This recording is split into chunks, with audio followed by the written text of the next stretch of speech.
আমাদের হায়াত একটা ক্ষণস্থায়ী জীবনচক্র, সাময়িক কিছু সময়ের সংক্ষিপ্ত পরিক্রমা মাত্র। কখনো কখনো দেখা যায় সূচনা হতে না হতেই সমাপ্তি এসে হাজির, কিংবা সত্তরে ভালো হবার আশায় ত্রিশির কুপোকাত ভালো হওয়া আর হয়ে ওঠে না তাহার। অপূর্ণতা নিয়েই মহাপ্রয়াণ লুফে নেয় দেহে প্রসাপান, নিভে যায় অক্ষী আলো, উবে যায় শ্রবণ সামর্থ্য, ধীরে ধীরে নিস্তেজ হয়ে যায় দেহের সমস্ত ইন্দ্রিয় শক্তি ও যাবতীয় কোষ অনুকোষ। নামের পরিবর্তে মানুষ তখন লাশ বলেই সম্বোধন করে বেশি।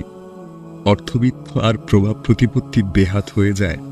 আস্ত দুটো হাত থাকা সত্ত্বেও হাত তো ঠিকই থাকে, কিন্তু হাতের চালিকা শক্তি আর থাকে না হাতের মুঠোয়।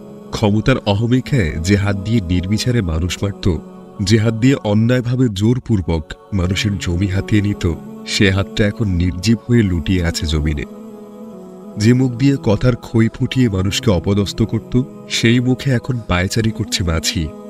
মুহূর্তেই নিঃশেষ হয়ে গেছে যাবতীয় শক্তি সামর্থ্য। এমন পাপাচারী তো আখেরাতে চরমভাবে লাঞ্ছিত হবেই, সাথে থাকবে অমানসিক ও অসহনীয় সব নির্যাতন। পাশাপাশি দুনিয়াতেও আল্লাহ তাকে গুরুতর ও অভাবনীয় মৃত্যু যন্ত্রণায় ভোগাবেন। কি নির্মম পরিণাম, তাই না?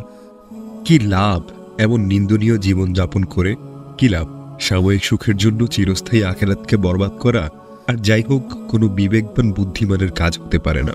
জাগতিক প্রলোভনে গা ভাসিয়ে দেওয়ার চেয়ে মহাজাগতিক পুরস্কারে ভূষিত হওয়া কি সত্যিই সৌভাগ্য নয়? এই জন্য একজন সচেতন মুসলিম হিসেবে আমাদের কর্তব্য হচ্ছে সবসময় নিজেকে নিয়ন্ত্রণ করা। যদিও আমরা পেরে উঠে পারি না ধুরন্ধর শয়তানের সাথে, কিভাবে পারব?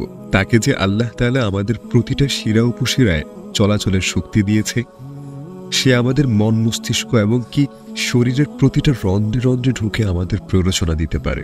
তবুও আমাদের চেষ্টা করতে হবে সব রকমের লোভ, লালসা, হিংসা, বিদ্বেষ, অহংকার, অহমিকা, অন্যায়, অনাচার, সুদ, ঘুষ, ব্যভিচার ও যাবতীয় অপকর্ম থেকে নিজেকে বাঁচিয়ে রাখার জন্য চেষ্টা করতে হবে। তবেই আমরা পরকালে চিরশান্তির একটা জীবন উপহার পাবো ইনশাআল্লাহ।